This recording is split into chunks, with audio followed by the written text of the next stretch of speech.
नमस्कार, आप देख रहे हैं डॉक्टर साहेब, आपके साथ मैं हूं मुस्कान दर्श। आज के इस एपिसोड में हम बात करेंगे पिगमेंटेशन के बारे में। हम कई बार ऐसा देखते हैं कि एक उम्र के बाद, खासकर महिलाओं के अगर बारे में हम बात करें, तो एक उम्र के बाद उनके चेहरे पे झाइयाँ हो जाती है, काला काला दाग हो जाता है, जिससे चेहरा भी खराब लगने लगता है। आज हम इसी के बारे में तमाम जानकारी लेंगे और ये जानेंगे कि ये मिलाज़मा होता क्या है। इसी बारे में तमाम जानकारी लेने के लिए आज हमारे साथ मौजूद है बिहार की जानी मानी dermatologist doctor Ashmita Singh. Ma'am नमस्कार, बहुत बहुत स्वागत है आपका। मैम नमस्ते। हम देखते हैं कि एक एज के बाद महिलाओं में अक्सर देखा जाता है कि किन्हीं-किन्हीं महिलाओं को चेहरे पे पिगमेंटेशन हो हुँ, जाता है, झाइयाँ हो जाती हुँ, हैं। हुँ, मैं जानना चाहूँगी ये किस कारण की वजह से ये होता है, मिलाज़मा होता क्या है और साथ हुँ। ही इस तमाम चीज़ों के बारे में बताएँ? मेलाज़्मा जिसे कॉमन लैंग्वेज में झाइयाँ बोलते हैं, इसके होने के कई कारण हैं। आमतौर पे महिलाओं में ज़्यादा होता है लेकिन पुरुषों में भी देखा जा सकता है और इसके 2-3 फैक्टर्स हैं जो मेलाज़्मा को बढ़ाते हैं। पहला हार्मोनल डिस्टर्बेंसेस, इसीलिए महिलाओं में प्रेगनेंसी के बाद या फिर मेनोपॉज़ के बाद या फिर अगर कोई आप बर्थ कंट्रोल पिल्स ले रहे हैं या कोई हार्मोनल डिस्टर्बेंसेस हैं जैसे हाइपोथायरॉयडिज़्म, इन महिलाओं में झाइयाँ अक्सर देखने को मिलती हैं। प्रेगनेंसी के बाद तो ये बहुत कॉमन है, ऑलमोस्ट 60-70% महिलाओं को झाइयाँ आती हैं।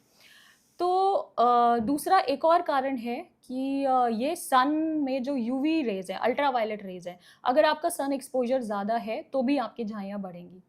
तो हम इसको कंट्रोल कैसे कर सकते हैं? सबसे पहले तो सनस्क्रीन लगाना बहुत ज़रूरी है। चाहे आप कोई भी ट्रीटमेंट कराएँ, अगर आप सनस्क्रीन नहीं यूज़ करेंगे, तो कोई भी ट्रीटमेंट फ़ायदेमंद नहीं होगा। डर्मेटोलॉजिस्ट इसके लिए काफ़ी सारे ट्रीटमेंट्स आपको बताएँगे। कुछ मॉलिक्यूल्स हैं जैसे कि कोजिक एसिड, हाइड्रोक्विनोन, ट्रेटानोइन, एज़ोलाइक एसिड, आब्यूटिन, ये सारे डीपिगमेंटिंग एजेंट्स हैं, जिसको 3-4 महीने लगातार प्रयोग करने के बाद जो आप डर्मेटोलॉजिस्ट की सलाह से ही प्रयोग करें, झाइयों में काफ़ी फ़ायदा दिखता है और साथ में सनस्क्रीन लगाना बहुत इम्पोर्टेंट है। इसके अलावा कई सारे प्रोसीजर्स कर सकते हैं जैसे कि केमिकल पील्स जो एक तरह का एक्सफोलिएशन है, मतलब आपके डेड स्किन्स निकालता है प्लस जो मेलानिन है वो उनको भी कम करता है। इसमें ऐसे पील्स होते हैं जैसे glycolic acid, TCA, salicylic acid, azelaic acid, इन सब के पील्स कर सकते हैं जिनके मल्टीपल सेशंस होते हैं। अब ये भी ध्यान रहे पील्स डेंजरस भी हो सकते हैं तो किसी डर्मेटोलॉजिस्ट गाइडेंस के अंदर ही करवाएँ, जिसके बाद काफ़ी फ़ायदा देखने को मिलता है। 3-4 महीने कंसिस्टेंटली, पेशेंटली अगर आप ट्रीटमेंट कराएँगे तो झाइयों में काफ़ी असर मिलता है, लेकिन उसके बाद सन प्रोटेक्शन बहुत इम्पोर्टेंट है।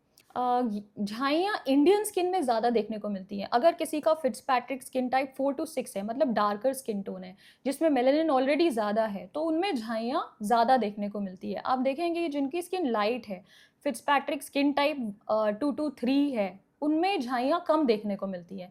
तो जिन लोगों की डार्कर स्किन टोन है, उनको ये लगता है कि नहीं हमें सनस्क्रीन नहीं लगाना, लेकिन आपको भी सनस्क्रीन लगाना है।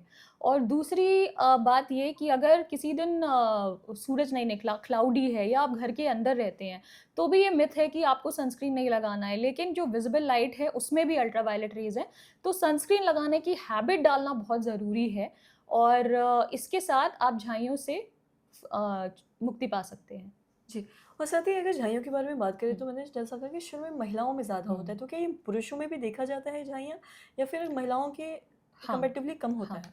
पुरुषों में महिलाओं के कंपैरेटिवली कम होता है क्योंकि जो हार्मोनल फ्लक्चुएशंस होते हैं, वो महिलाओं में कई सारे फेजेज़ हैं, जैसे आपकी प्रेगनेंसी, मेनोपॉज़ या कुछ ऐसे मेडिसिन्स आप खा सकते हैं, तो उस दौरान देखे जाते हैं। पुरुषों में इतने ज़्यादा हार्मोनल फ्लक्चुएशंस नहीं होते, लेकिन फिर भी पुरुषों में अगर सन एक्सपोज़र बहुत ज़्यादा है, तो पुरुषों में भी मेलाज़्मा देखने को मिलता है। जी, मैम बहुत-बहुत शुक्रिया तमाम जानकारी देने के लिए। तो आशा करते हैं दर्शकों कि आप भी समझ पाए होंगे कि मिलाज़्मा क्या है, किन कारणों की वजह से होता है और अगर होता है तो ऐसे में क्या किया जाए। तो आशा करते हैं जो तमाम जानकारी है आपके लिए लाभदायक रही हो। तो आज की इस वीडियो में इतना ही।